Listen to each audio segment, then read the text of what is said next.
요즘 자녀를 키우는 부모들에게 있어서 가장 큰 관심은 뭘까 생각해 보면 바로 아이들의 그 학력이라고 말할 수 있을 것입니다. 그래서 요즘에 부모들이 참 많은 공부를 시킵니다. 어떤 아이를 제가 보니까요, 학교 공부 외에도 하루에 다니는 학원만 5개, 4개 내지는 5개가 되더라고요. 보통이 1시간씩 배우더라도 거의 5시간을 학원 다니면서 그렇게 배우고 있더라고요. 그러다 보니까 귀가 시간이 저녁 8시가 넘어서 들어오기도 합니다. 심지어 어떤 사람은 조기 교육이 중요하다고 해서 유치원 때부터 열심히 사교육을 시키는 그런 부모가 있는데, 이들의 모든 생각은 이겁니다. 아이들의 지능이 좋아지면, 많이 배우면 좋은 대학, 좋은 직장에 갈 수 있을 거라는 그런 생각을 갖기 때문에 이렇게 가르친다는 것이죠. 다시 말해서 아이들의 두뇌만 잘 개발시켜주면 이 아이들이 아주 훌륭한 삶, 우리가 말하는 아주 풍요로운 삶을 살아갈 거라고 믿기 때문입니다. 여러분, 하지만 중요한 것은요, 훌륭한 인물을 키우기 위해서 정말 중요한 일은 이것보다도 더 중요한 것이 있어요. 그것이 뭐냐? 아이들의 내면에 아름다운 성품을 심어주는 것입니다. 다시 말해서 IQ와 같은 지성 개발보다는, 지적인 개발보다는 더 중요한 게 뭐다? 바로 이 성품을 개발하는 것이 중요하다는 것이죠. 여러분, 훌륭한 성품은 아름다운 미래, 탁월한 미래를 준비하는 그릇임을 잊지 마십시오. 한 인물의 탁월함은 뛰어난 재능보다도 그 고결한 성품에 있습니다. 성품이 겸비되지 않는 재능과 지성은 칼을 쓸 줄 모르는 아이의 손에 칼을 쥐어주는 것과 같다는 것이죠. 여러분, 오늘날 세상을 망치고 나라를 망치고 하는 사람들이 바로 이런 사람들이 아니겠습니까? 머리는 뛰어나요. 학교는 좋은 대학교 나왔어요. 정말 정말 남들이 부러워할 만큼 좋은 대학, 좋은 그런 퀄리티, 그런 하이, 그런 지위를 가졌어요. 하지만 그들의 성품은 엉망인 사람들이 정말 많음을 보게 됩니다. 이런 사람들이 나라를 다스리고 지도자가 되다 보니까 어떻게 돼요? 많은 국민들이 고통을 받고 사람들이 힘들어 하게 되더라는 것이죠. 여러분, 그러므로 우리는 자녀들의 성품을 개발하고 훈련시키는데 힘쓸 수 있어야 합니다.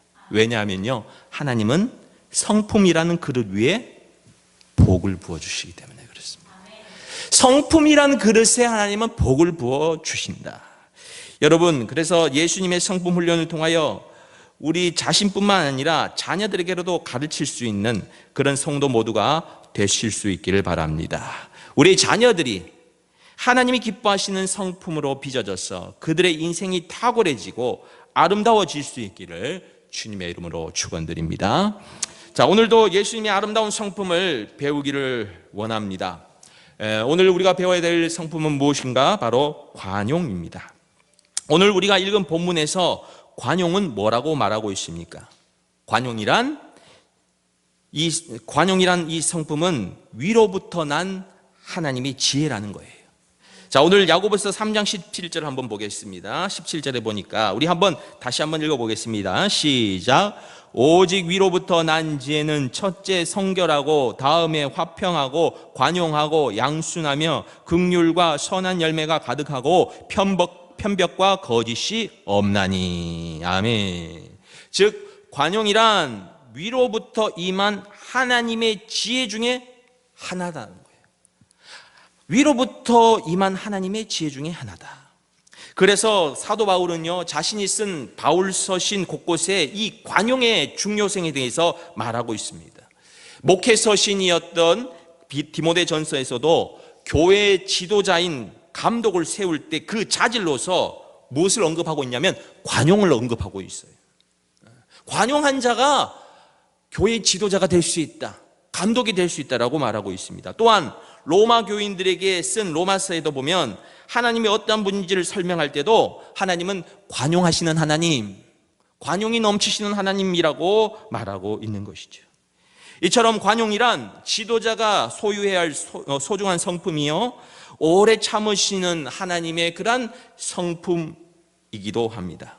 그러므로 우리는 관용이 무엇인지를 알아야 할 필요가 있는 것이죠. 그렇다면 여러분, 관용이란 어떤 성품일까요? 관용이란 성품을 알아보기 위하여 한 구약의 인물을 여러분들에게 소개하기를 원합니다. 그가 누구냐면 바로 아브라함입니다. 아브라함은 관용의 성품을 가진 자였습니다.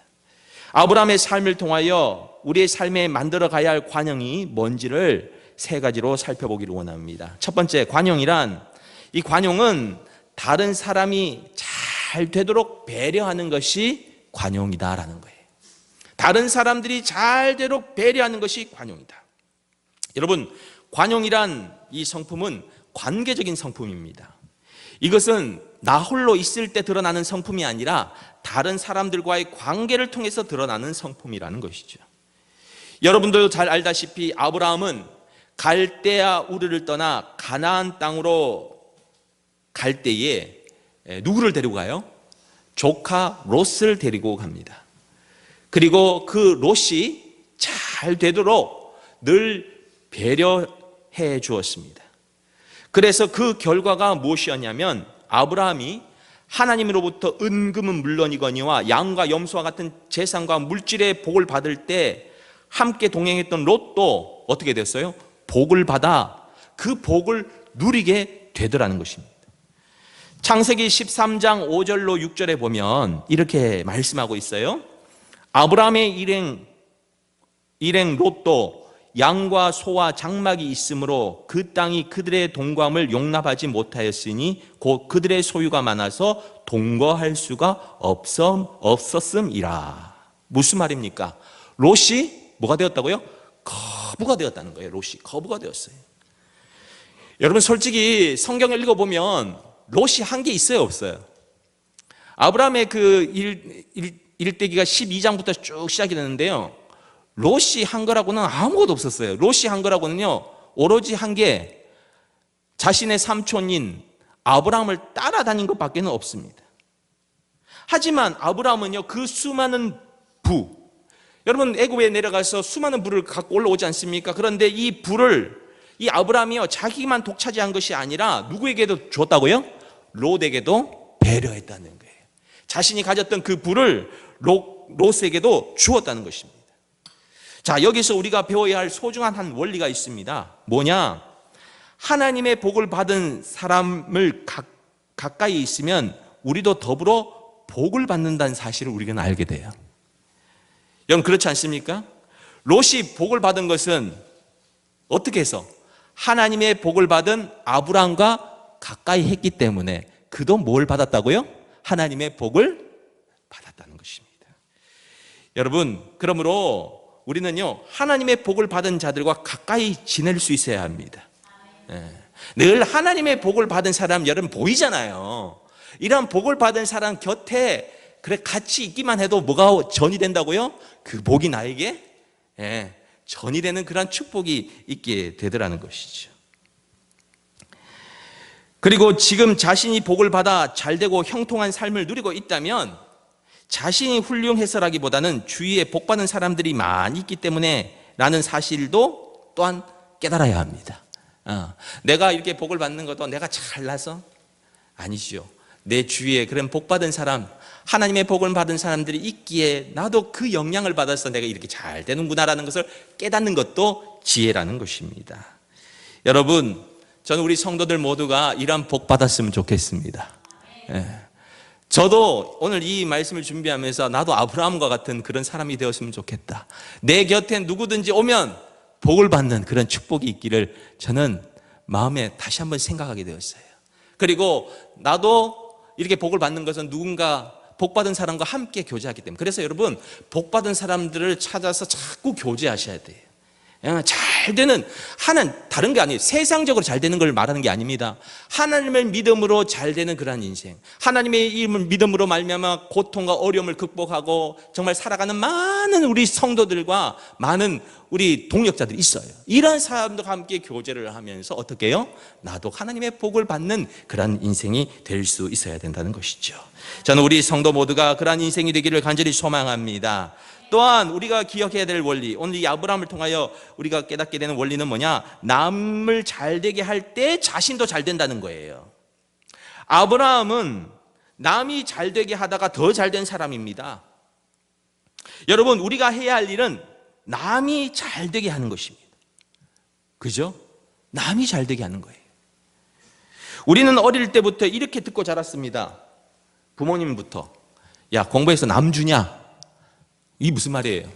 공부 열심히 하면 네 잘되라고 이야기하는 거지. 공부 잘하면 네가 잘 먹고 잘 사니까 공부 열심히 하라고 이야기해요. 그래서 공부해서 남 주냐라고 말합니다. 그런데 여러분, 그리스도인들은 그 말을 이렇게 써야 돼요. 공부해서 남 줘라. 공부해서 남을 주는 인생을 살아가야 되는 것이 누구예요? 그리스도인들이. 세상은 공부해서 남 주냐라고 생각하며 살아갈지 몰라도 우리는 공부해서 남 주는 인생, 공부해서 남 잘 되는 인생 만들어가는 그런 인생이 될 수 있어야 된다는 것입니다. 왜 그렇습니까? 잠언 11장 25절에 이렇게 말씀하고 있습니다. 구제를 좋아하는 자는 풍족하여질 것이요 남을 윤택하게 하는 자는 윤택해지리라. 이것이 바로 하나님을 믿는 그리스도인들의 삶의 원리라는 거예요. 남을 잘되게 하고 남을 윤택하게 할 때 우리의 삶도 어떻게 해요? 덩달아 잘되고 윤택해지는 거예요. 여러분, 오늘 이 세상이 삭막하고 각박해지는 이유가 뭐예요? 자기만 알아요. 자기만. 그저 이기적으로, 그저 움켜잡고 배려하지 못하고 그저 자기만을 위하여 살아가다 보니까 어떻게 해요? 다 망해버려요.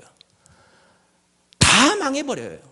하지만 남을 위하여 배려하고 남을 위하여 남이 잘 살 수 있도록 좀 생각하고 살아가면요, 이 세상은 살기 좋은 세상으로 바뀌어가는 것입니다. 이것이 바로 하나님의 나라의 원리라는 것입니다. 여러분, 남이 잘 되도록 배려하는 것, 이것이 뭐예요? 관용이라는 거예요. 아주 부유한 삶을 살았던 앤드류 카네기라는 사람이 이런 말을 남겼습니다. 다른 사람들을 부유하게 만들지 않는 사람은 부자가 될 수 없다. 다른 사람을 부유하게 만들지 않는 사람은 그 스스로는 부유한 사람이 될 수 없다는 거예요. 늘 가난하게 살 수밖에 없다. 그래서 여러분, 우리는요, 더불어 잘 살아야 합니다. 같이 부자가 되고 같이 윤택한 삶을 살아가는 그런 인생이 될 수 있어야 된다는 것이죠. 저는 우리 예일교회 모든 성도들이 이 아브라함과 같은 삶을 살아가기를 원합니다. 아브라함같이 자신의 조카를 생각하고 그들의 삶에 배려를 하며 그들의 삶이 잘 될수록 힘쓰는 관용적인 삶을 살아가는 우리 성도 모두가 되실 수 있기를 주님의 이름으로 축원드립니다. 두 번째로 관용은 뭐냐? 집착의 싸움을 벌이는 것입니다. 집착의 싸움을 벌이는 것.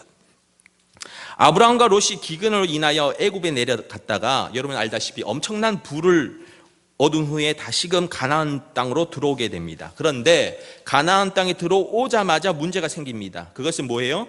소유가 많아서 동거할 수 없게 되더라는 거예요. 소유가 너무 많아서 동거할 수가 없게 되었어요. 창세기 13장 6절의 말씀처럼 그 땅이 그들의 동거함을 용납하지 못하였으니 곧 그들의 소유가 많아서 동거할 수가 없었음이라.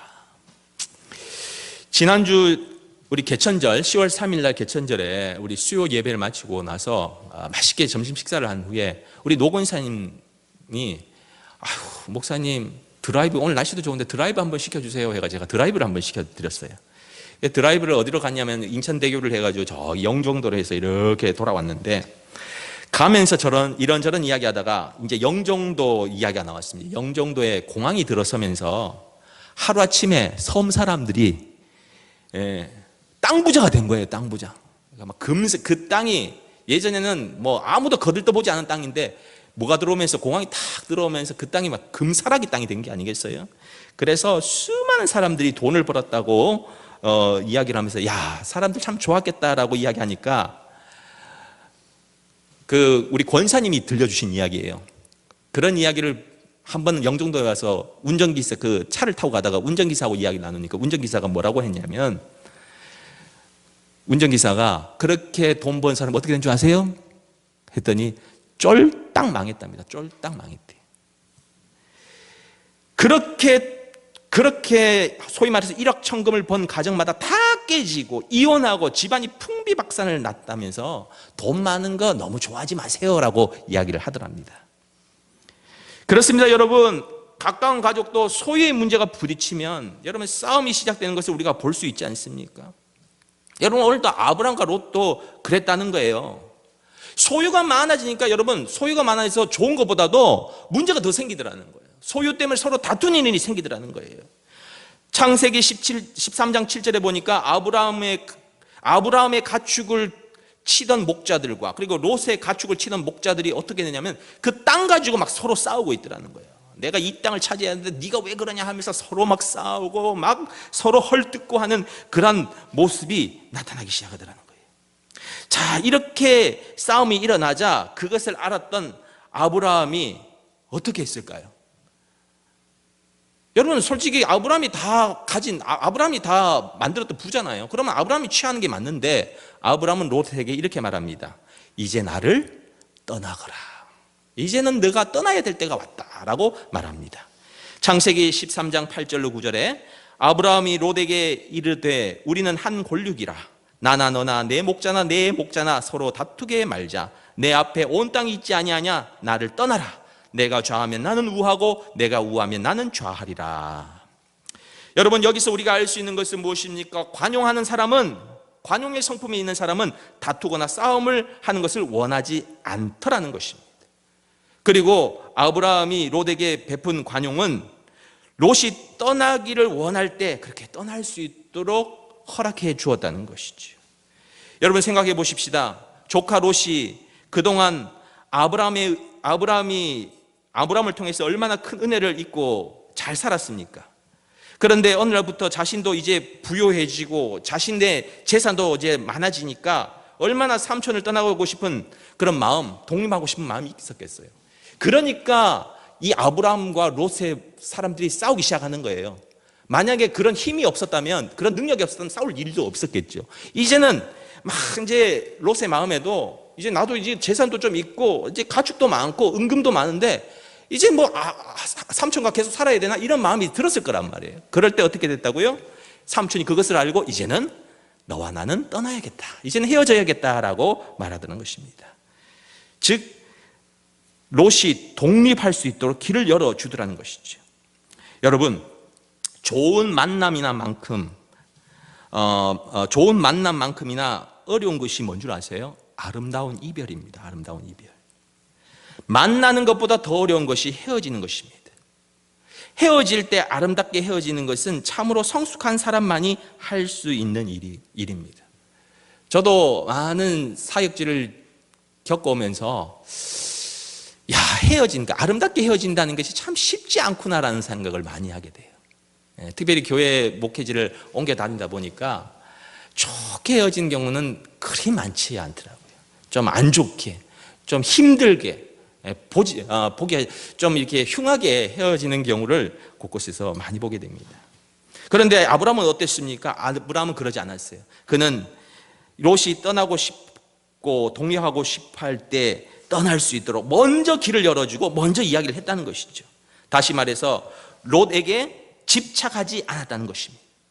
여러분, 어떤 일을 이루기 위한 집념은 좋은 것이지만 쓸데없이 이기적으로 어떤 것 혹은 어떤 사람에게 집착하는 것, 이것은 어리석은 거예요. 집념은 좋은 거지만 집착하는 것은 어리석은 것입니다. 보통 사람들이 자신이 공들이거나 힘들게 투자한 일 혹은 사람에게 투자한 일 혹은 사람에게 뭐 하는 경향이 있어요? 집착하는 경향이 있습니다. 그러나 집착은 결코 좋은 결과를 가져오지 못합니다. 오히려 집착하는 것을 놓아버릴 때 어떻게 해요? 참 자유가 우리에게 찾아오게 되는 것이죠. 여러분, 떠나기를 원하는 사람이 있다면 여러분 아주 기분 좋게 떠날 수 있도록 길을 열어주실 수 있어야 합니다. 오히려 그들을 축복하며 축복을 빌어줄 수 있어야 된다는 것이죠. 관용을 베푸는 것이란 상대방이 스스로 일어설 수 있도록 그렇게 떠나보내면서도 그냥 방관하는 것이 아니라 그가 바로 잘 세워질 수 있도록 배려해주고 또한 그들이 독립할 수 있도록 힘써주는 것이 진정 관용한 사람이라 말할 수 있는 것입니다. 바로 아브라함이 롯이 그렇게 할 수 있도록 배려해 주었던 것이죠. 미국의 어느 중년 부부가 행복하게 살고 있었습니다. 이 부부는 정말 금실이 좋기로 소문이 자자했던 사람이었습니다. 그래서 많은 사람들에게 부러움을 샀던 그런 부부였는데, 어느 날 이 아내의 시력이 점점 나빠지기 시작하는 거예요. 책을 보기 힘들 정도로 나빠져서 결국은 수술을 하게 됩니다. 그런데 뜻하지 않게 이 수술이 잘못되어서 이 아내의 눈이 실명되고 말았습니다. 아내는 좌절을 했습니다. 정말 어떻게 하루아침에 내 눈이 이렇게 눈을 볼 수 없을까 하는 그런 좌절 가운데 있었지만, 그러나 그는 자신이 다니던 직장은 그만두지 않았어요. 그 후 남편이 이제 매일같이 아내를 직장까지 출근시켜주고, 퇴근 시간이 되면 그 아내를 또한 데리고 집으로 돌아왔습니다. 그러던 어느 날이었습니다. 갑자기 남편이 아내에게 서로 직장이 이제 너무 떨어져 있으니까 내일부터는 당신 혼자 출근해 라고 말했어요. 아내는 남편에게 너무 섭섭했어요. 여러분 한번 생각해 보세요. 그죠? 어제까지 그렇게 데려다 주다가 이제 내일부터는 당신 혼자 가 라고 했을 때 그 섭섭한 마음, 심지어는 이 배신감까지 느껴지지 않았겠습니까? 아내는 남편 없이도 혼자서 직장을 잘 다닐 수 있다는 것을 보여주겠다고 이제 그 이야기 듣고 이제 결심해서, 그래, 당신 안 해줘도 난 잘할 수 있어 하고는 그렇게 결심하게 됩니다. 결심한 다음 날부터 아내는 혼자 출근하기 시작합니다. 지팡이를 짚고 버스를 타고 내리면서 때론 넘어지기도 했습니다. 그럴 때마다 정말 서러움이 북받쳐 정말 오르기도 했습니다. 하지만 그러는 사이에 조금씩 혼자 다니는 것이 익숙해지기 시작했습니다. 그리고 2년이 지난 어느 날이었습니다. 아내가 버스를 타고 직장을 가던 중에 그 버스 운전기사가 이렇게 말하는 거예요. 아주머니는 참 행복한 사람입니다. 남편이 아주머니를 그렇게 아끼고 사랑해 주니까 정말 행복하실 것 같아요 라고 이야기했어요. 그러자 아니 무슨 소리냐고, 나 혼자 이렇게 다니는데 무슨 소리냐고 라고 했더니, 모르셨어요? 매일 남편이 버스에 함께 앉아 있어주고 당신이 직장 건물에 들어갈 때까지 지켜보다가 손을 흔들어주고 남편이 가던데요 라고 이야기를 하는 거예요. 무슨 말이에요? 남편이 그날 당신 혼자 가라고 했을 때 혼자 내버려 둔 것이 아니라, 남편은 그냥 아무런 말 없이 우리 아내가 어떻게 가는지를 잘 보고 그때 필요할 때마다 도와줬다는 것입니다. 여러분, 이게 뭐라고요? 이것이 바로 관용한 사람의 모습이라는 것이죠. 남편은 아내가 홀로 설 때까지 그녀 곁에 계속 지켜봤던 것입니다. 여러분, 하나님도 마찬가지십니다. 때로는 우리를 내버려 두신 것처럼 보여도 우리가 홀로 설 수 있도록 늘 지켜보고 계신다는 사실을 잊지 마시길 바랍니다. 그저 내 혼자 내버려 두고 너 알아서 해라가 아니라, 주님은 말없이 묵묵히 우리가 하는 모습을 지켜보시며 때로는 우리를 보호해 주시고 또한 우리를 홀로 설 수 있도록 훈련시키신다는 사실을 기억하실 수 있기를 바랍니다. 마지막 세 번째입니다. 관용은 먼저 선택할 수 있는 권리를 양도한다는 것입니다. 아브라함이 조카 롯에게 보여준 관용은 좋은 땅을 먼저 선택하도록 선택권을 양도한 것이죠. 창세기 13장 9절로 11절에 보니까, 내 앞에 온 땅이 있지 아니하냐 나를 떠나라. 내가 좌하면 나는 우하고 내가 우하면 나는 좌하리라. 이에 롯이 눈을 들어 요단들을 바라본즉 소알까지 온 땅에 물이 넉넉하니 여호와께서 소돔과 고모라를 멸하시기 전이었는고로 여호와의 동산 같고 애굽 땅과 같았더라. 그러므로 롯이 요단 온 들을 택하고 동으로 옮기니 그들이 서로 떠난지라. 여러분, 인생은 선택입니다. 인생은 선택에 의해서 만들어져 갑니다. 그러므로 좋은 선택을 하는 것이 너무나 중요하지요. 그런데 아브라함은 그토록 중요한 선택권을 누구에게 양도해요? 롯에게 양도합니다. 결국 롯은 좋은 땅을 선택해서 떠납니다. 여러분, 목축업을 하는 사람에게 있어서 좋은 땅, 풍성한 물은 생명과도 같습니다. 아브라함은 그 귀한 선택권을 자신이 갖지 않고 먼저 조카 롯에게 양보했습니다. 자, 여기서 우리가 배워야 할 중요한 원리가 뭘까요? 먼저는 남에게 좋은 것을 선택할 수 있는 선택권을 양도하면요, 하나님이 우리에게 더 좋은 것을 예비해 주신다는 것이. 여러분, 이 사실을 믿을 수 있기를 바랍니다. 인생의 기회는 실은 한 번만 있는 것이 아닙니다. 당장을 봤을 때 야, 이거 놓치면 나 끝난대라고 생각하는데 여러분 그렇지 않다는 거예요. 때로는 내가 가져야 할 선택권을 누구에게 양도하면 어떻게 해요? 하나님은 나에게 더 좋은 것을 주신다. 그것이 어디에 나와요? 이 성경의 이 아브라함의 삶에서 나오고 있다는 거예요. 여러분 성경 믿으십니까? 그렇다면 여러분 이 성경대로 살아가십시오. 그저 나는 내 것만 좋은 것 선택해야 돼. 내 거 이렇게 생각하지 마시고 때로는 내가 선택할 선택권을 남에게 양도할 수 있는, 그럴 때 하나님께서 여러분의 삶을 축복하신다는 사실을 잊지 마시길 바랍니다. 그리고 처음에 유리한 쪽을 선택하는 것보다 조금 힘든 쪽을 선택한 것이 낫다는 거예요. 롯의 실수는 당장 보이는 유익만 보고 선택한 것이죠. 우리의 인생에 있어서 당장 유익한 것보다 올바른 것을 선택하는 것이 낫습니다. 눈에 보이는 물질적인 것보다도 눈에 보이지 않는 영적인 것을 우선적으로 선택하는 것이 낫다는 거예요. 아브라함을 보십시오. 비록 그는 롯보다도 훨씬 못한 척박한 땅으로 갔지만 그곳에서 무엇을 경험합니까? 하나님의 풍성한 은혜를 경험하게 되더라는 것입니다. 여러분, 관용하는 사람에게 하나님의 복이 임한다는 사실을 기억하실 수 있기를 바랍니다. 여러분, 하나님의 복은 이것이 임한다는 거예요. 관용하는 사람에게 임한다는 거예요. 이 사실을 여러분 잊지 마시길 바라요. 여러분, 아브라함은 롯에게 관용이라는 하나님의 지혜를 베품으로 엄청난 복을 받게 되었습니다. 여러분, 우리도 이러한 복을 받고 누려야 될 줄로 믿습니다. 그러기 위해서 우리는요, 우리 안에 이러한 관용의 성품이 훈련되어질 수 있도록 우리는 계속해서 훈련해 나가야 된다는 거예요. 여러분, 오늘 이 세 가지를 기억하십시다. 무엇입니까? 관용이라는 것은 첫 번째 뭐예요? 바로 다른 사람이 잘 되도록 배려하는 것. 그렇죠? 그리고 집착의 싸움을 하지 않고 집착의 싸움을 버리는 것. 막 누군가가 싸우려고 하면 아예 그 싸움을 하지 않는 거예요. 오히려 오늘 마지막처럼 오히려 선택권을 그들에게 양도하고, 하나님께서 내가 이런 선택을 했던 걸 하나님께서 보고 계시니 하나님께서 나에게 더 좋은 것을 주실 것이라는 믿음의 확신 속에 살아가는 것임을 잊지 마시고, 우리 모두가 관용함으로 하나님의 복을 받는 우리 성도 모두가 되실 수 있기를 주님의 이름으로 축원드립니다. 기도하겠습니다.